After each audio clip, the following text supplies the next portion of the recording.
Andar sem temor pela vida e sentir o valor de se ter liberdade. Para vir conhecer a UPA. Ela é uma dos muitos animais que estão aqui para serem adotados. Vocês podem entrar em contato conosco através do telefone abaixo para vir conhecer.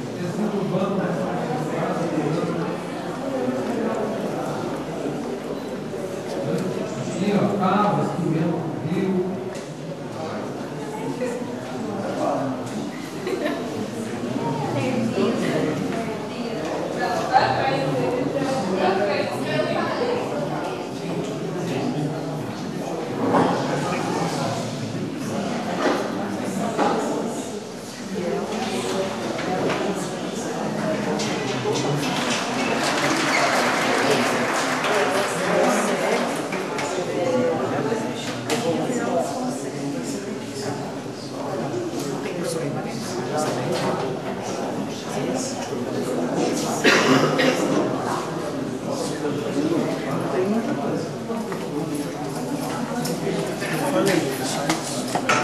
E a tarde não aperta,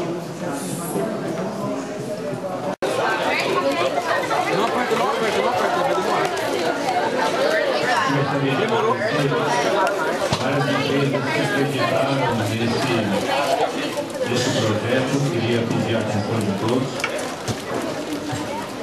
Sem o apoio e o incentivo dessas empresas, a gente não estaria aqui nesse momento. Gostaria que vocês conhecessem um pouco das empresas. Convidar a Patrícia para falar um pouco sobre a empresa Fisioquântica. Por favor. Bom dia a todos. Meu nome é Patrícia, estou representando o Laboratório Fisioquântica. O Laboratório Fisioquântica tem uma proposta de atender a biofísica e medicina. Então, é a aplicabilidade da física hoje em produtos que a gente consegue utilizar em várias áreas da saúde. Então, a nossa sede está depois na mesa de café. A gente tem algumas coisas para passar para vocês. Como o segundo congresso latino-americano no Brasil, com sede em São Paulo, com relação à aplicabilidade de biofísica hoje no tratamento em células e tratamento de terapias vibracionais. Obrigado, uma salva de palmas também.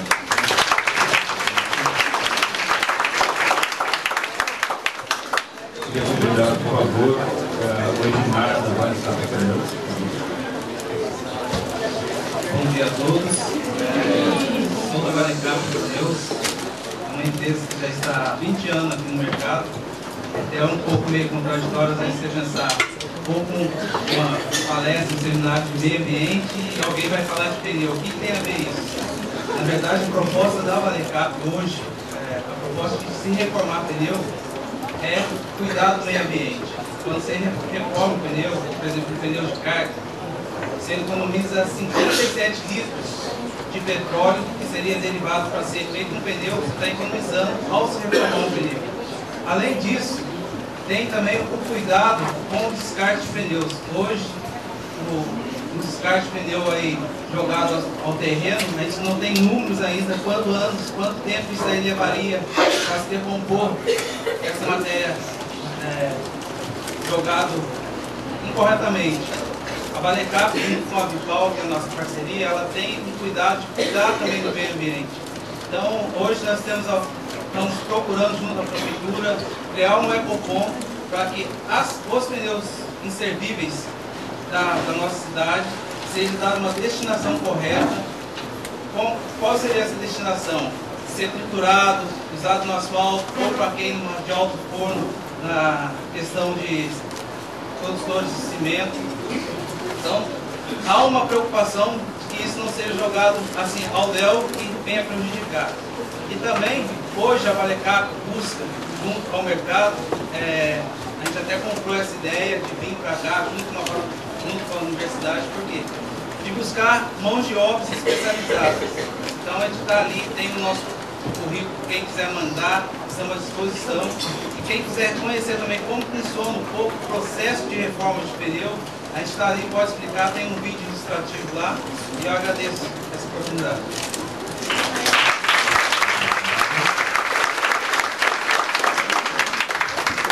Gostaria de convidar a professora Heloísa, da cidade de Canas, por favor.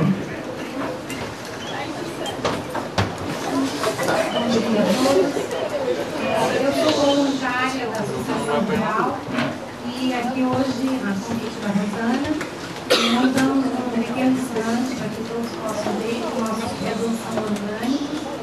E também tem uma amostra de arroz, né? Arroz de garro, que já vem desde o final do século XIX, praticamente, plantando e atendendo aqui a FAG, de modo geral. Ali, inclusive, tem um projeto que mostra os passos, as técnicas agrícolas, né, do arroz, que eu desenvolvi com os meus alunos no ano passado. Então, se alguém quiser conhecer um pouquinho mais, está ali.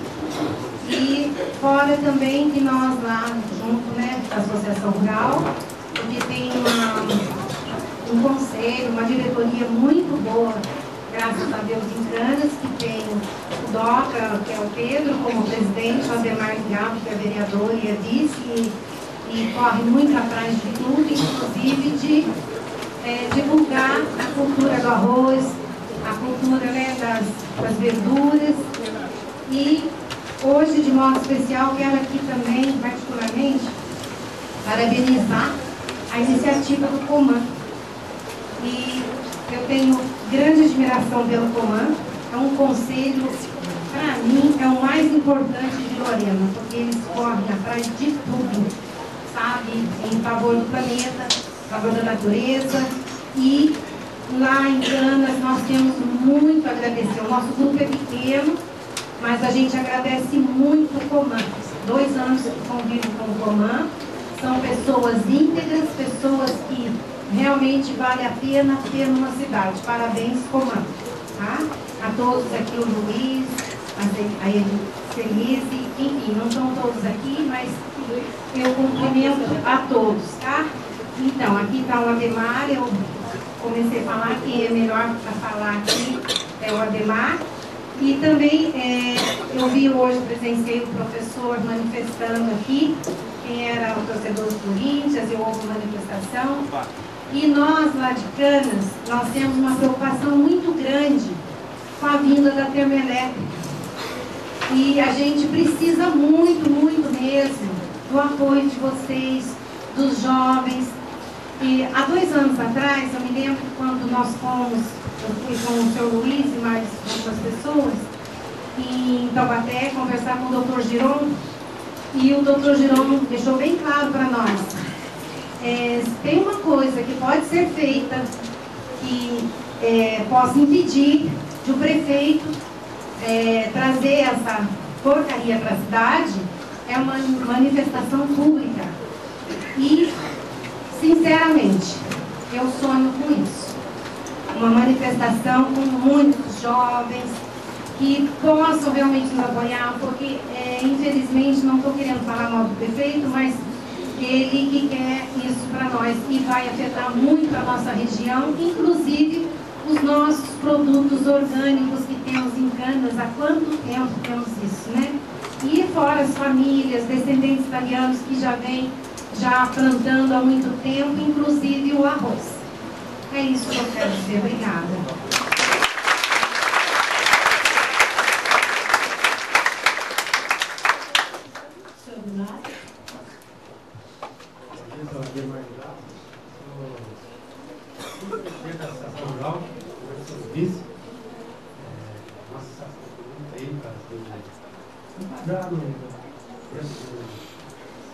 O município está procurando sempre desenvolvimento da área rural. E hoje também estou com cargo de ser vereador. Até no vereador do Jogo, eles têm que cumprir o ofício. E a associação parabeniza os organizadores do evento, todos presentes. E cita aí um bom evento. E a gente tem um standzinho, um negócio antigo lá. Vocês estão parabéns.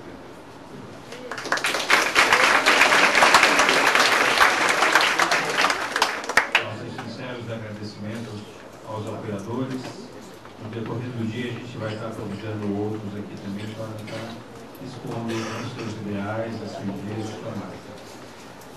Dando continuidade, gostaria de chamar o Dr. Wagner Giron de Latour. Ele é defensor público do Estado de São Paulo e especialista em Direito Processual Civil pela Universidade de Taubaté. É autor de várias ações civis públicas de interesse regional e muitas delas de cunho socioambiental. A sua palestra abordará o tema impactos socioambientais do monocultivo do industrial do eucalipto. E queria, antes de início, pedir a gentileza, né, que todos possam colaborar, principalmente quem estiver no fundo. A gente não consegue estar aumentando demais o volume do microfone, então a gente pede, né, que todos possam contribuir com uma pessoa ao lado, com o seu silêncio, né, para que todos possam usufruir da palestra. Ok? Muito obrigado. Boa noite a todos, a todas, uma honra estar com vocês. O som está bom aí? Tá? É uma honra, eu agradeço a oportunidade e o convite feito por mim, pelos integrantes do Conselho de Meio Ambiente aqui de Lorena, né? Representados todos pelo presidente, o Sr. Luiz, a Paládia. É um prazer aqui também estar presente a resistências nessa liça em glória de questionar o monocultivo industrial na região. O Sr. Cláudio Veloso, um grande lutador de Guaratinguetá, né? Ambientalistas consagrados na região, como o Dr. Lincoln Delgado, o ambientalista Marcelo Manaro, um prazer revê-los aqui. E gostaria só de dizer para vocês que me deram meia hora para falar de um tema bastante complexo. Vou tentar cumprir a missão em meia hora, mas precisaria de uns 4 dias para a gente falar tal a gama de impactos ambientais e sociais derivados do monocultivo industrial do eucalipto na região. Como defensor público, eu tenho a dizer que a Defensoria Pública ainda é uma instituição a ser implantada, né, de fato, no Estado. Ela é recente, ela foi implantada com 18 anos de atraso no Estado de São Paulo, depois de muita pressão popular, em 2006. E ela tem apenas 7 anos e, infelizmente, não tem defensor público ou defensora pública em todas as comarcas. Na região nós temos, por enquanto, só em São José dos Campos e Taubaté. E a missão constitucional da Defensoria é defender as pessoas pobres e as comunidades de pessoas pobres que não têm condições econômicas de fazer frente aos custos altíssimos de um processo judicial, pagar advogado privado e levar orientação jurídica a essas comunidades, não só no aspecto de ações individuais, como também de ações coletivas. E nessa toada, desde a implantação em 2006, nós fomos procurados por movimentos populares de pequenos agricultores de Redenção da Serra, Taubaté, Guaratinguetá e principalmente São Luís do Paraitinga, trazendo para a gente as suas aflições em termos dos severos impactos ambientais derivados desse tipo de monocultivo industrial. Quando eu falo de eucalipto, não é porque eu tenho ódio, nós temos ódio de uma coisa, de uma árvore, de uma espécie vegetal, mas a gente faz o questionamento do processo de manejo industrial da produção de commodity. Então, o monocultivo de eucalipto que nós vamos questionar aqui é aquele destinado industrialmente para produzir pasta de celulose e papel, mas principalmente 99% da quantidade de árvores da região é pasta de celulose para o mercado chinês, europeu e estadunidense, certo? Não é essa meia dúzia de eucalipto pequeno produtor para fazer moirão de cerca, não. É a questão industrial mesmo. E, em função disso, nós fomos procurados por esses movimentos populares aflitos com essa monocultura. Essa monocultura de eucalipto, como toda a monocultura do agronegócio implantado na América do Sul, no continente todo, especialmente no Brasil, ela é assentada numa tríade sacrossanta: biotecnologia, concentração territorial e muito agrotóxico, né? A região, todos sabem aqui, até isso está registrado nos escritos dos naturalistas consagrados, os alemães von Martius e Spitz, que estiveram na região através do transbordo de todo o Rio Paraíba em 1827. Em 1827, a região do Vale do Paraíba ela era recoberta por Mata Atlântica. Não tinha quase nenhuma interferência, segundo os registros desses naturalistas alemães. Com a implantação do primeiro ciclo monocultural industrial na região, que foi o do café, que inclusive a riqueza desse ciclo acabou fomentando a industrialização do estado de São Paulo, principalmente a partir da capital, no início do século passado, né? Em 1820, com o início da implantação do café, até 2 décadas depois, 1830, 1840, 90%, só em 2 décadas, de toda a riqueza da biodiversidade da Mata Atlântica dessa região foi extinta, né? E esse primeiro erro da implantação desse monocultivo, implantação de café em tudo quanto era topo de morro, em linha de morro abaixo, sem respeitar qualquer tipo de rudimentos de contenção do solo, e em poucas décadas, em 1870, 4, 5 décadas depois, toda a região estava exaurida, com terras estéreis, para qualquer tipo de produção em termos de multiplicidade de vegetação, de alimentos e tudo mais. Iniciou-se um outro segundo ciclo, o ciclo de monocultura pastoril, agropastoril, que perdura até hoje, bastante enfraquecido e tudo mais. E essa região, com base principalmente nos erros ambientais do ciclo do café, ela se tornou uma região praticamente deserta. A maioria dos solos da região é reconhecidamente estéreis, inférteis. E o monocultivo atual que nós estamos falando, ele só brota no solo bastante desgastado por vários ciclos industriais monoculturais do que eu falei, em função do investimento em biotecnologia e toneladas e toneladas massivas de agrotóxico. E as mudas dos eucaliptos industriais que nós estamos para falar, elas são alteradas geneticamente no laboratório para ter um crescimento muito rápido. Uma árvore em seu estado natural do eucalipto, como qualquer outra árvore nativa, ela leva de 30, 40 anos para atingir a idade de corte. Essas não, as mudas são alteradas no laboratório para ter um crescimento muito rápido. Então, do cultivo da muda até a época do corte, em média, nessa região, ela leva 4 a 5 anos para crescer a altura necessária do que na natureza levaria quase que 100 vezes mais em termos de tempo, certo?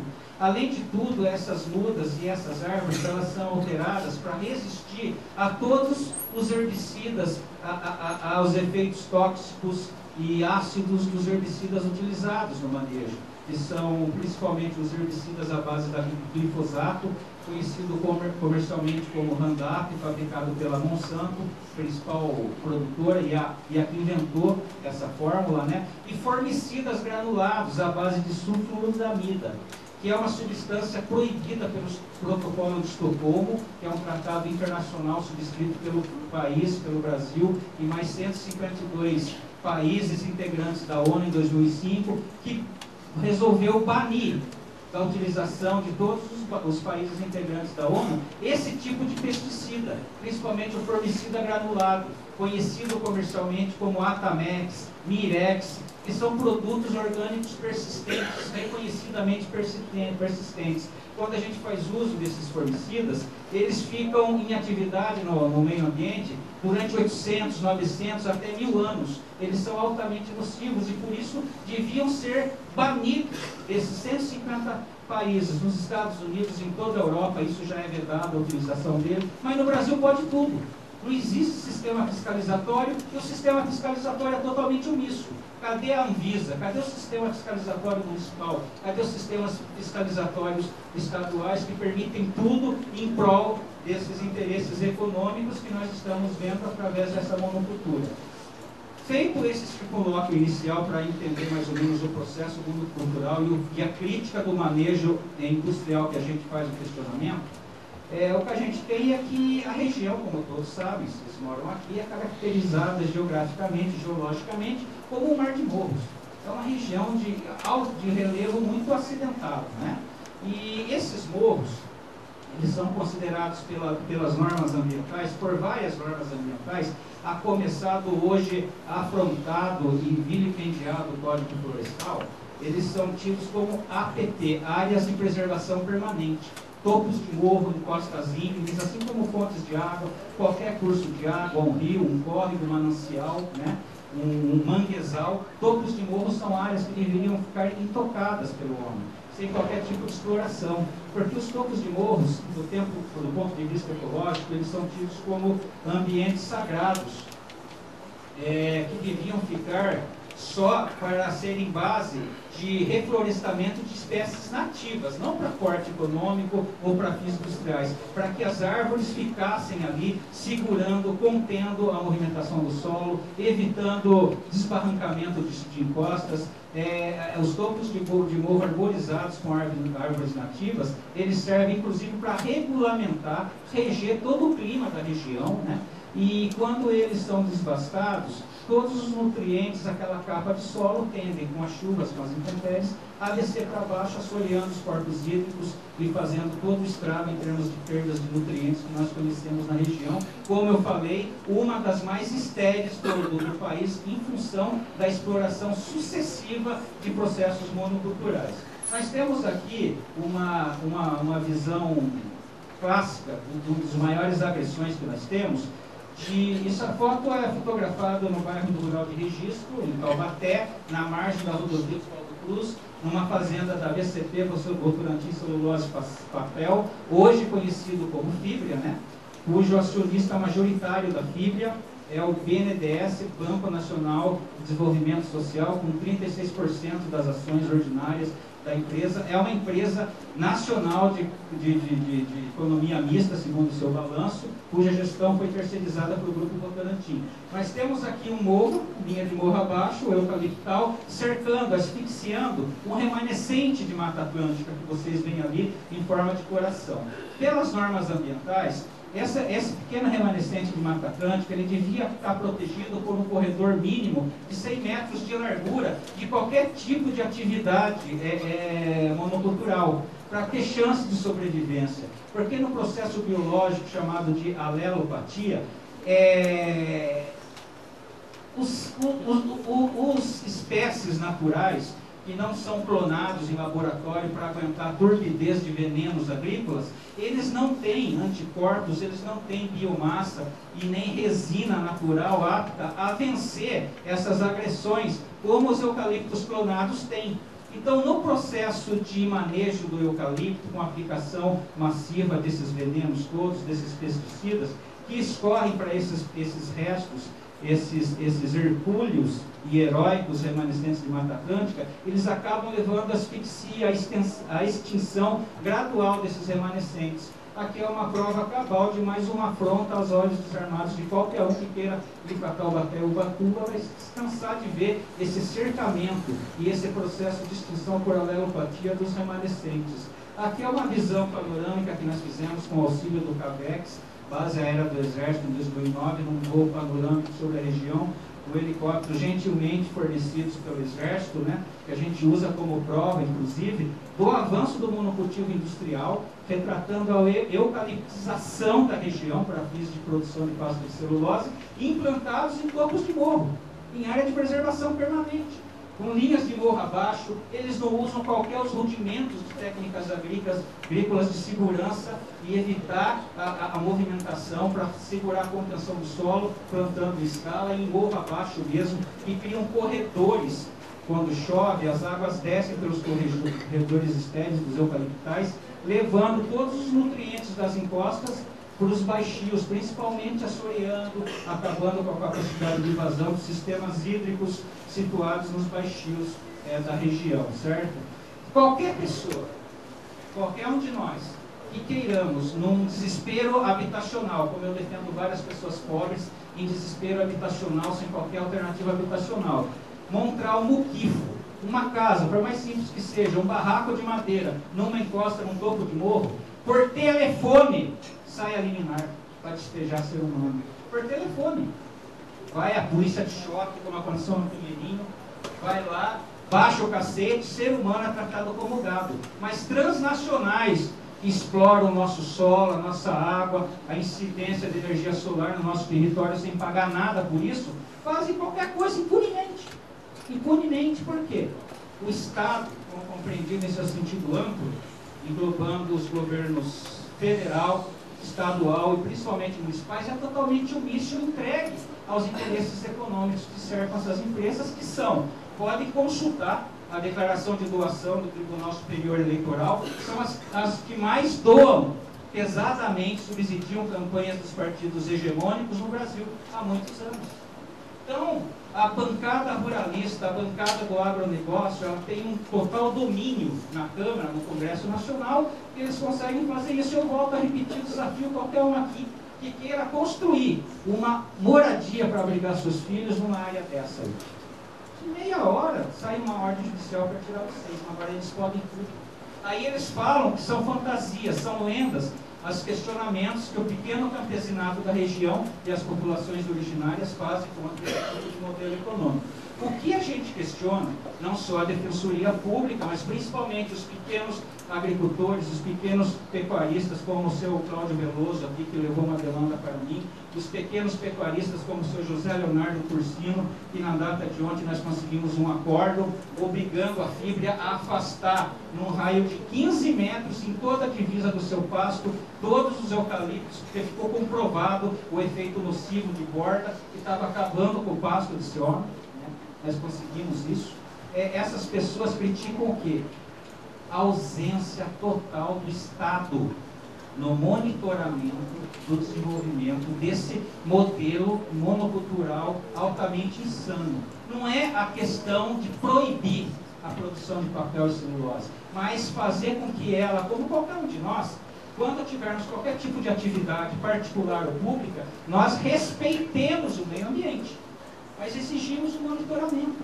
Para vocês terem uma ideia, desde 1989 existe uma deliberação do extinto DPRM, que era o Departamento Estadual encarregado, que foi anulado e sucateado nos últimos anos, extinto, por incrível que pareça, que era responsável pela fiscalização dos danos ambientais no Estado. Tem uma portaria, uma deliberação do DPRM, que está em vigor até hoje, deliberação 8 de 1989, ou 8 de 1991, que é a principal defesa dessas transnacionais nas ações judiciais que os movimentos populares e a Defensoria fazem, que é isso daí. Ela só tem um artigo, ela diz o seguinte: segundo os cientistas e os formuladores de políticas ambientais do Estado, ela tem um artigo, ela fala assim: a monocultura industrial do eucalipto não tem qualquer impacto em meio ambiente, ponto final. E liberou geral. E qualquer questionamento que se faça, eles alegam que é lenda, que é ficção, que é radicalismo, não sei o que mais. E vocês estão vendo o avanço da fronteira monocultiva da área, né, cercando aqui o outro remanescente de Mata Atlântica, de forma impune, né? E aqui é uma foto emblemática, uma das principais provas que nós temos. Isso aqui chama-se o relevo da bacia do Rio Una, em Taubaté. O Rio Una é esse serpenteamento sujo, marrom, pressionado, poluído, que é o principal manancial, pelo menos até alguns anos atrás, era a principal fonte de abastecimento de água potável da população de Taubaté e Tremembé. Estamos falando em cerca de 300 mil pessoas, né? E por essa significância ambiental e hídrica, de fontes hídricas, que abastece uma gama variada de população humana, é uma área tombada pelo patrimônio ambiental, histórico e cultural do município de Taubaté, é área tombada. Toda essa região aqui é tombada. Mas vocês veem que, além de ser tombado e ter várias áreas de APP, encostas íngremes, topos de morro e tudo mais, ela é recoberta por eucalipto para fins de produção de pasta de celulose, ante a omissão fiscalizatória dos municípios que tombaram essa área. É uma prova direta, né, desse flagelo às normas ambientais aí. E hoje, em função da exploração massiva dessa área do bacia do Rio Una, o Rio Una é um rio assoreado, sujo, com a sua capacidade de invasão amplamente aniquilada e não consegue mais fornecer a água potável para a população de Taubaté e de Tremembé. O que está acontecendo? Eles estão correndo atrás de novas fontes de abastecimento no já explorado, poluído, sucateado e totalmente indefeso Rio Paraíba do Sul. É mais população sugando o Rio Paraíba do Sul. Só a termoelétrica de Canas vai extinguir por minuto 250 mil litros. Por minuto não, por hora, 250 mil litros de água do Rio Paraíba quando estiver instalada para atender seu processo de resfriamento, como já foi avisado aqui. Então, tanta gente pressionando o Rio Paraíba e esse monocultivo acabando com a capacidade de invasão dos seus afluentes e a crise da água, quando for implantada também o transbordo do Rio Paraíba para alimentar as necessidades de água potável da macro-região de São Paulo, vai virar uma crise sem precedentes. Aqui é o início do processo de desertificação. Como eu falei para vocês, o que a gente questiona é a violação às normas ambientais. Como esses eucaliptos são implantados em áreas de APP, de topo de morro, em costas íngremes e tudo mais, sem qualquer tipo de monitoramento ou acompanhamento do Estado, dos poderes públicos, e como o processo de crescimento das plantas são alteradas pelos laboratórios para crescer em 4, 5 anos, o que acontece? Em 4 e 5 anos, esses morros ficam carecas, ficam expostos às intempéries, às forças gravitacionais, aos ventos e tudo mais, e não cumpre, inclusive, até a sua missão bíblica, né? Porque existe um ciclo biológico, que foi até bem apreendido pelos evangélicos que escreveram os livros santos, que diz assim: nós viemos do pó e do pó retornaremos, certo? Os eucaliptos não, eles vêm do pó, mas vão virar a pasta de commodity para fins de lucro fácil dessas transnacionais nos mercados estrangeiros. Uma árvore, num qualquer bioma nativo, seja caatinga, seja cerrado, mata atlântica, área amazônica, ela, quando cumpre o seu ciclo de vida, ela cai no solo. E o processo de apodrecimento da sua biomassa é transformado em nutrientes para a devolução do que ela utilizou em termos de água, de nutrientes daquele solo, ela devolve uma vez que morre, quando ela de putrefação, que é a transformação da biomassa da árvore em nutrientes devolvendo ao solo. Os eucaliptos não. Isso acontece um fenômeno chamado cientificamente como exportação de campo. No final do ciclo, em que as árvores de rápido crescimento, turbinadas em laboratório, sugaram tudo que esses parcos solos já tinham, principalmente em áreas que não deviam existir, monocultivo, eles são cortados em cortes rasos, como vocês estão vendo aqui, e toda aquela biomassa transportada para as plantas industriais, onde se produz a pasta de celulose e papel. Aqui na região temos em Pindamonhangaba, temos em Jacareí, temos em Suzano, e não fica quase nada em termos de devolução, o que aumenta o processo de arenização e desertificação da região. E vocês podem ver aqui umas fotos panorâmicas de como milhares e milhares de hectares contínuos são desflorestados de forma sucessiva, de forma impune na região, sem qualquer, volto a repetir, controle dos poderes públicos. Outro fator de perda de nutrientes, de erosão na região, é a abertura clandestina, sem qualquer controle, de milhares e milhares de estradas no meio dos eucaliptais para facilitar o implante das mudas clonadas e depois a vazão dos toretes na época de corte. Qualquer pessoa aqui que queira abrir um acesso à sua casa, à sua chácara, enfim, à sua moradia, para construir uma estrada, é obrigatório fazer licença ambiental, inclusive em estradas como essa, em Arrima. É um dos critérios das normas do CONAMA, onde é obrigatório fazer estudos de impacto ambiental com audiências públicas e tudo mais, e eles fazem qualquer coisa sem qualquer tipo de controle dos órgãos estatais, principalmente dos órgãos estaduais, encarregados de fazer essa fiscalização, o que aumenta, inclusive, as agressões ambientais que nós temos questionando aqui, né? E aí vem o processo de secamento das fontes, que é uma das outras grandes reclamações da comunidade rural que nos procurou aqui, né? Eu tenho aqui o seu Cláudio Veloso, que me procurou, que é um resistente na luta da pequena pecuária na cidade de Guaratinguetá, e ele tem a fazenda familiar dele de criação de gado há anos lá, e depois da implantação de um grande latifúndio em áreas de morro, vizinho aos limites da fazenda dele, o manancial da fazenda dele, os poços, diminuíram sensivelmente nos primeiros 2 anos depois da implantação do monocultivo do eucalipto, e ele estava fazendo inclusive um poço artesiano para comercializar água mineral, e uma das variações do seu poço foi constatado contaminação com arsênio, cádmio, metais pesados, derivados característicos de contaminação por uso de agrotóxicos.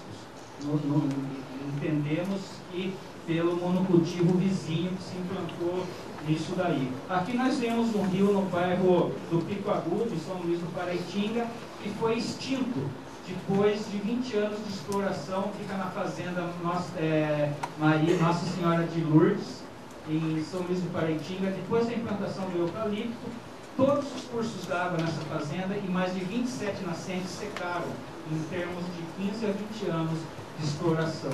Aqui, por exemplo, é um manancial no bairro rural do Ronco, no município de Piquete, que é cercado por eucaliptal.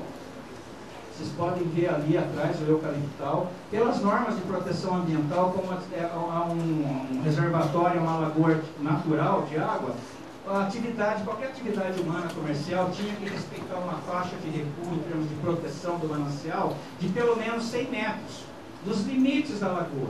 E eles plantam em cima, em área de morro e tudo mais que eu falei e tal. Numa das aplicações, e essa lagoa abastece todo o bairro rural do Ronco.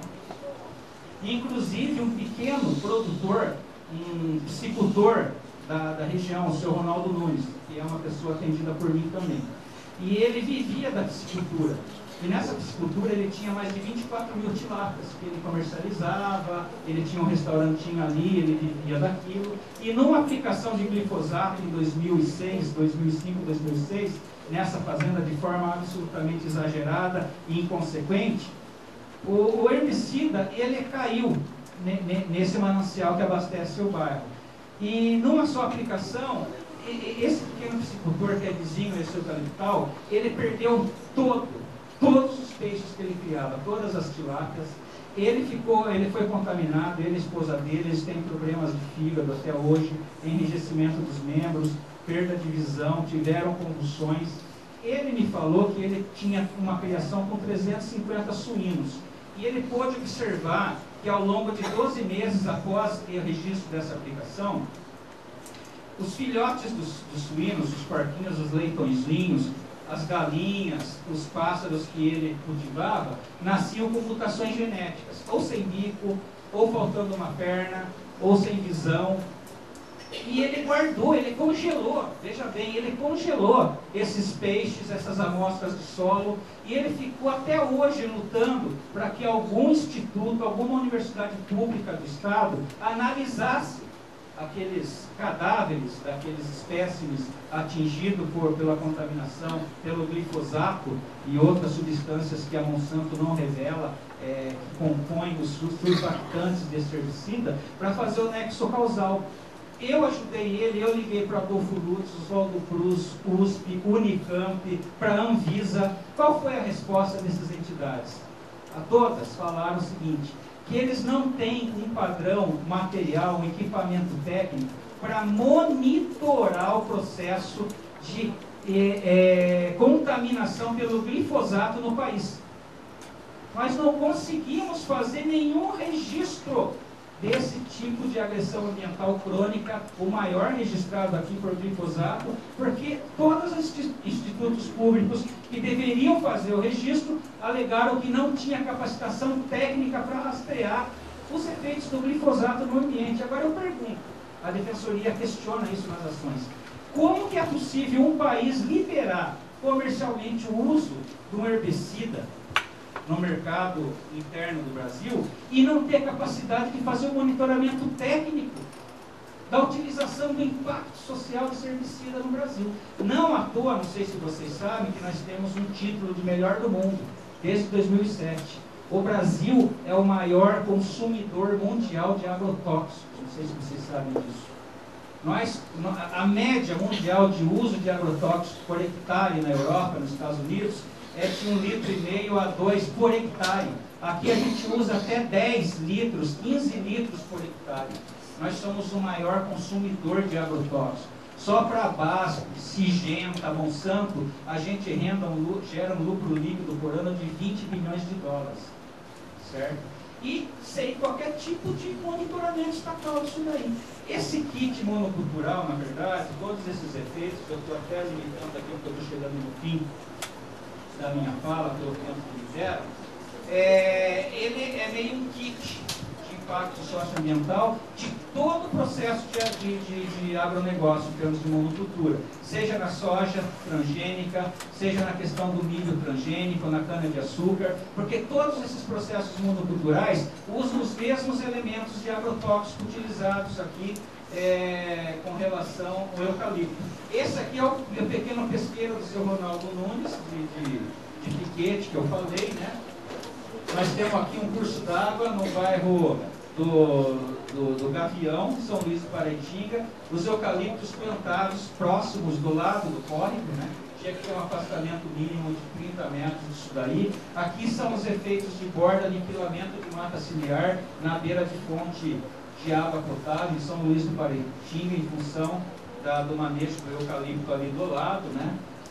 Aqui é o seu Silvio Frade, o pequeno pecuarista de São Luís do Paraitinga, que está dentro dessa valeta aqui, era o rio, que acompanhou toda a vida dele, dos seus antepassados, num bairro rural de São Luís do Paraitinga. É o rio da infância do seu Silvio Frade.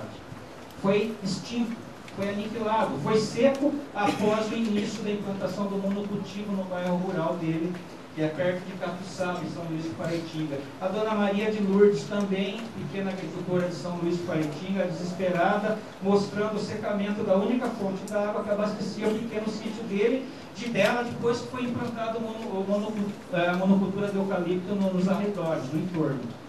Esses coitados aqui, eu defendo eles, se eles quiserem cavar um poço, sem autorização do DAE, sem autorização da CETESB, um poço, eles levam uma multa média de 4 a 5 mil reais.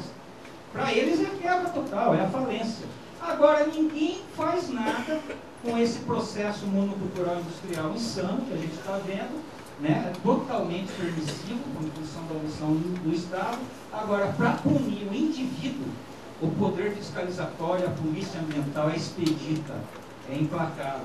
Mas para fiscalizar esses efeitos macroambientais que nós estamos falando, que se repete em toda a região do Vale do Paraíba, é totalmente omissa.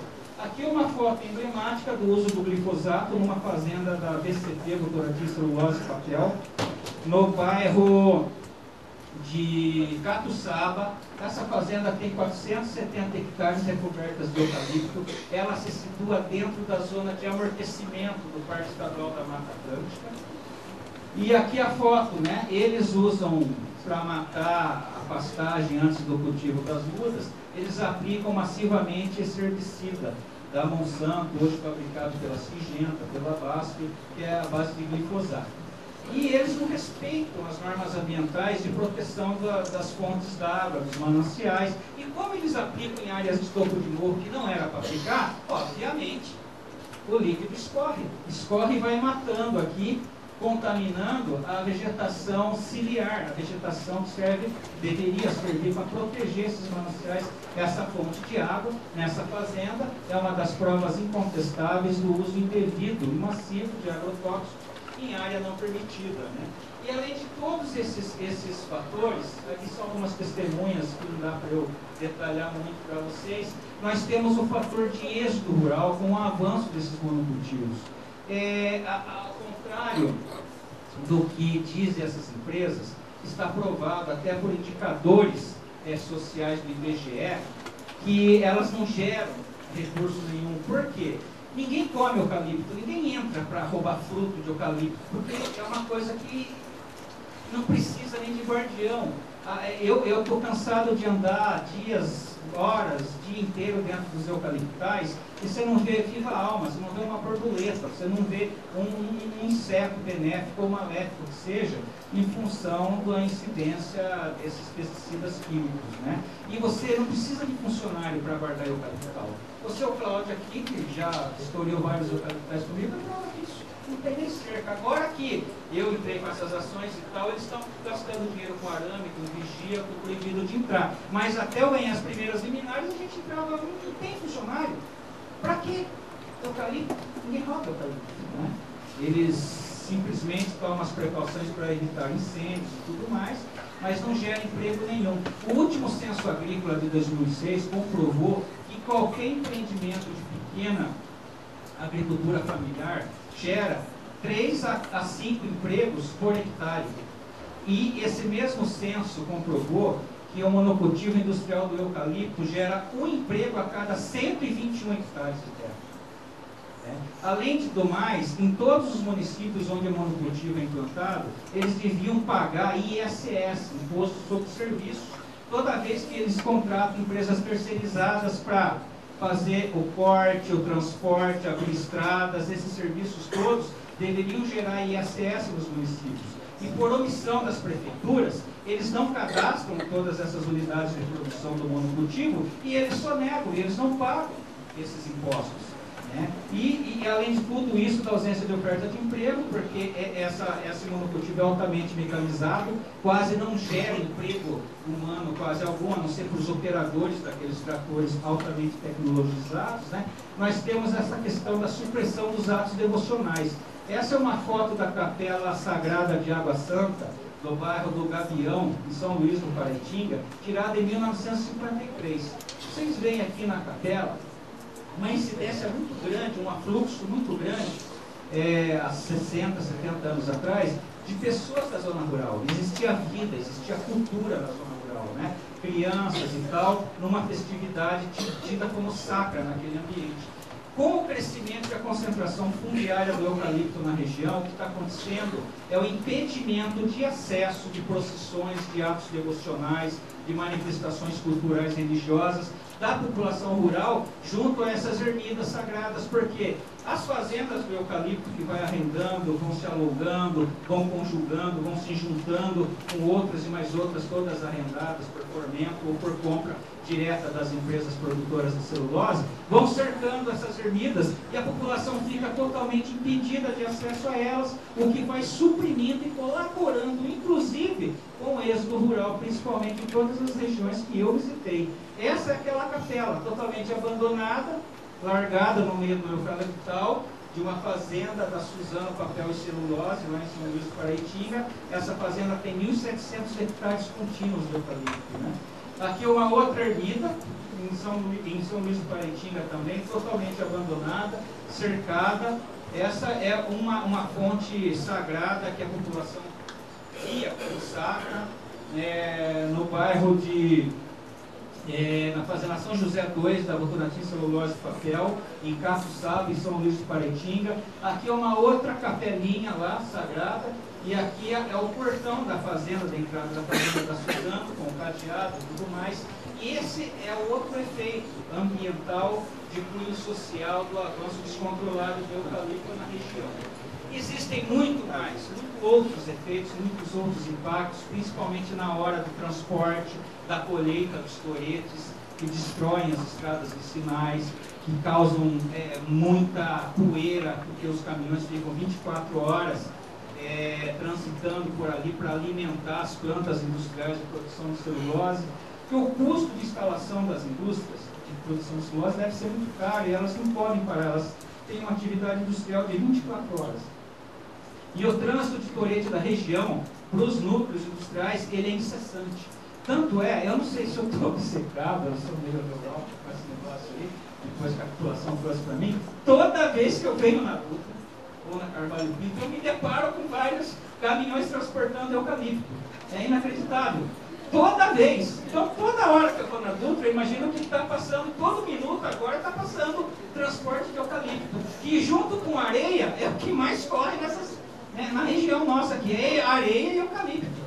É impressionante. Eu vim de Taubaté para cá, eu vi 2. Com certeza, a hora que eu voltar, eu vou ver mais outros 2. E são aquelas carretas enormes, conjugadas, de 3, até lá em São Luís do Paraitinga, a gente registrou até 3 carretas conjugadas, com capacidade de 90 a 120 toneladas cada uma, E cada tora de eucalipto dessa, segundo Augusto Rusch, um conhecido biólogo brasileiro, que fez esse estudo na medição do desastre ambiental provocado pela Aracruz, no norte, no devastado norte do Espírito Santo, ele calculou que nesse modelo de monocultivo industrial, cada torete desse, em média, suga por dia, pelo alto crescimento, 30 litros de água potável por dia. Então, tudo isso é aniquilado sem qualquer tipo de controle ambiental, sem monitoramento das áreas de preservação permanente e sem cobrança pelo Estado do uso da água, da energia solar. A gente não paga água, nós não pagamos luz. Por que eles não podem contribuir para um fundo que deveria ser dirigido à amenização dos impactos que eles geram, né?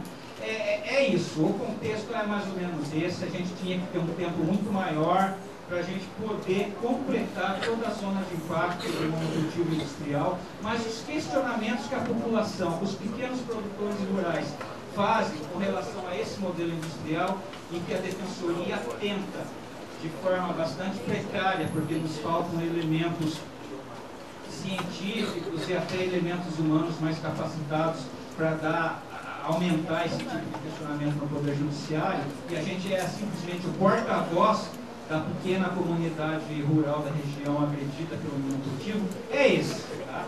É esse tipo de manejo que eu gostaria de discutir com vocês, e toda vez que vocês comprarem algum produto no mercado que venha envoltado por um papelão, né, por um papel, alguma coisa assim, vocês pensem duas vezes, porque é desse custo ambiental que é processada esse tipo de material que já vem industrializado. A gente vende a pasta de celulose para a China, para os Estados Unidos, e compramos as embalagens industrializadas de lá, tá bom?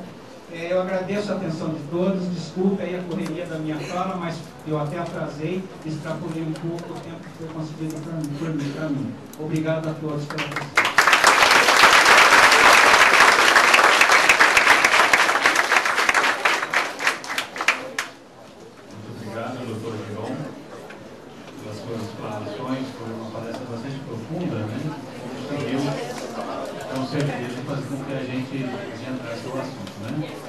Vou abrir 10 minutos para a rodada de perguntas e respostas. Alguém tiver alguma dúvida?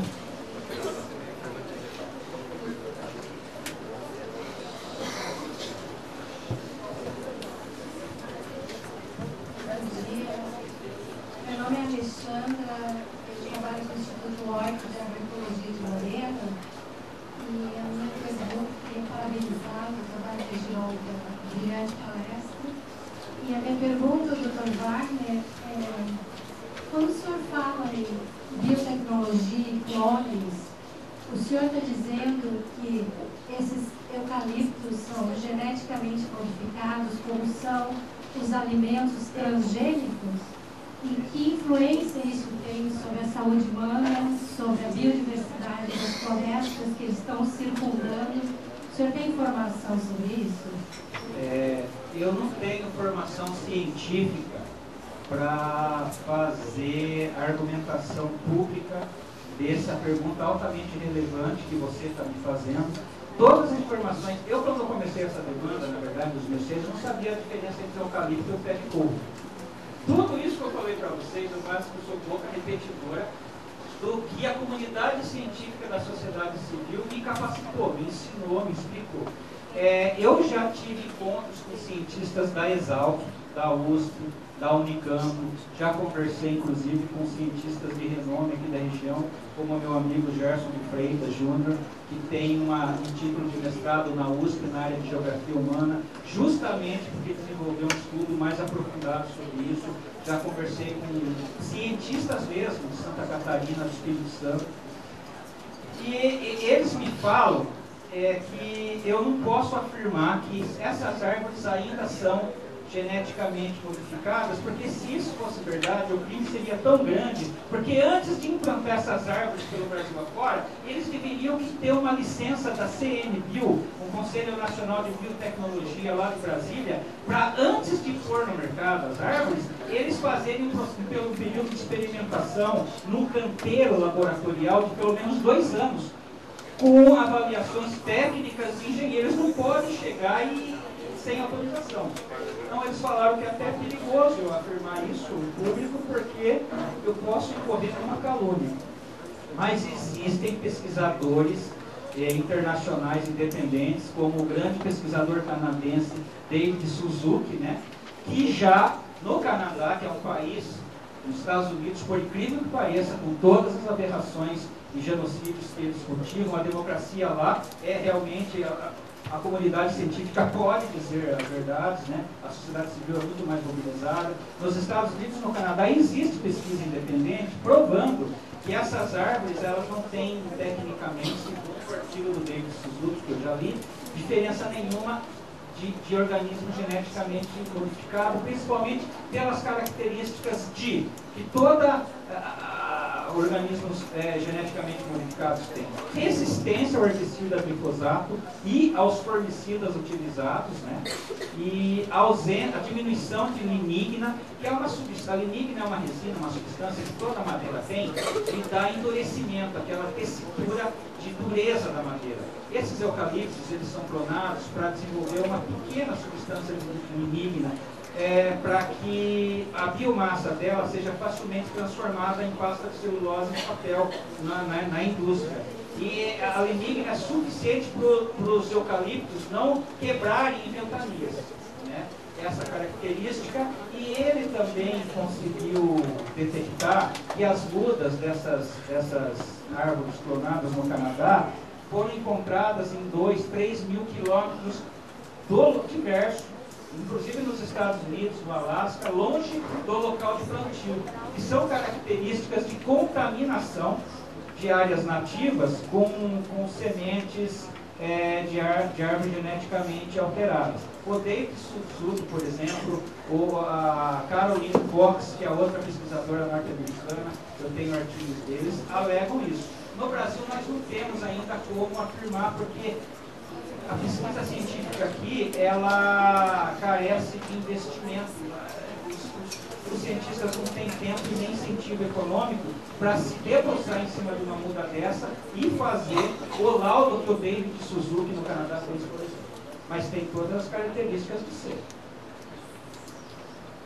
Doutor Gerão, parabéns pela apresentação, parabéns também pelo seu histórico político, a minha dúvida com relação, o senhor passou essa apresentação pelo assunto do estudo de impacto ambiental. Uma dúvida que nós temos nesse debate sobre silvicultura é, de acordo com a resolução CONAMA, de 96, que regra a exigência de empreendimentos que devem submeter sobre o impacto ambiental, mas empreendimentos que demandem supressão de porte acima de 100 hectares ou qualquer projeto agropecuário de agricultura acima de 1.000 hectares exigem a apresentação do estudo de impacto ambiental. Eu tive a oportunidade de fazer um estudo para o município do Guaratinguetá, que naquele momento já uma empresa, que é a Fibra, já subia mais de 4.500 hectares no município.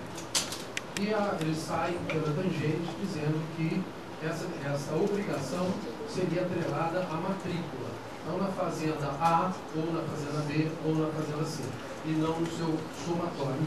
Eles não teriam acima de 1.000 hectares e pomares de floresta. Gostaria de saber se nas suas demandas, nas suas vitoriosas demandas com essa questão do eucalipto, o senhor tem abordado essa exigência do EIA-RIMA e qual é a resposta que o Judiciário tem dado.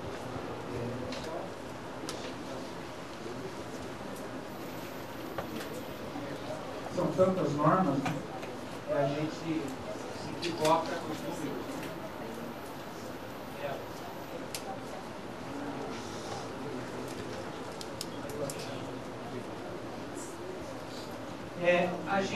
A Defensoria Pública, além de tudo que eu falei, a gente sustenta, e nós temos 5 ações civis públicas ambientais em 5 municípios diversos: Guará, Bairro Rural do Piquete, Redenção, Taubaté, Bairro Rural de Capuçaba e município todo de São Luís do Paraitinga. Em todas elas nós conseguimos liminar no Poder Judiciário, suspendendo os projetos de implantação do monocultivo futuros, comissionando a feitura de EIA-RIMA, com audiências públicas.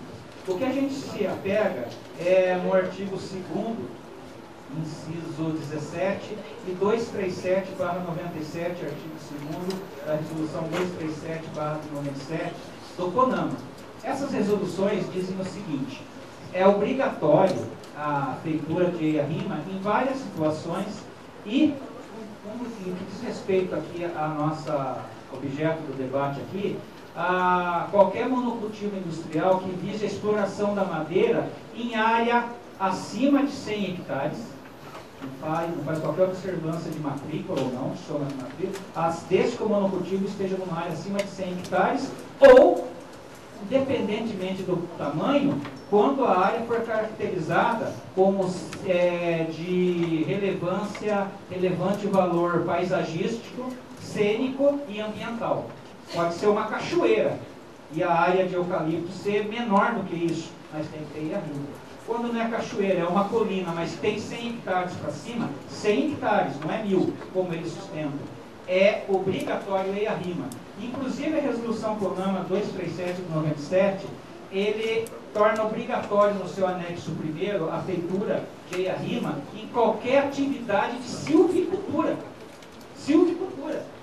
Então não existe mais formas deles fugirem do debate social através de audiências públicas, fazendo, antes do implante dos projetos desse tamanho, um estudo de impacto ambiental. Porque, como eu falei, doutor Manara, a gente não critica o direito que eles têm de buscar o rio metal, o lucro.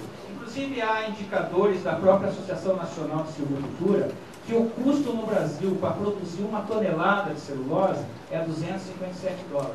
Informações dele. E eles comercializam a mesma tonelada para a China a $850. O lucro é um dos maiores lucros líquidos do agronegócio. Então vocês veem que são $600 por tonelada. O que é essa commodity? Vocês são super inteligentes. Nada mais é do que a transformação em celulose, né, de energia solar, nutriente do solo e água que eles captam aqui na nossa região. Mas sim, a gente tem sustentado em todas as ações. O Poder Judiciário, através da Câmara Reservada de Meio Ambiente, tem dado a liminar, condicionando a feitura. E eles nunca fizeram. Eles paralisam a produção, eles cumprem a liminar, eles não aumentam. Mas eles não fazem o IARIMA e não fazem audiência pública, chamando, pondo em discussão isso daí. Não fazem debate. Muito obrigado, doutor. Eu gostaria de convidar para a entrega de uma lembrança do nosso evento a vice-presidente do comando, doutora Palade de Oliveira Romeiro da Silva. Por favor.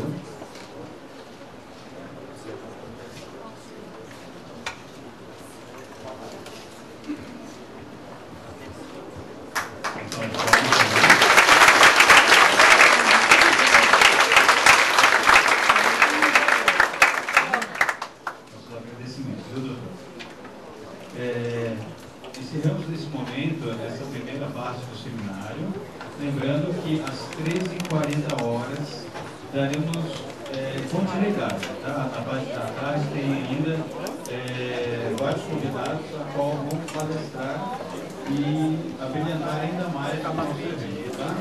Uma pausa para o almoço, com todos os convidados para a segunda parte do primeiro seminário.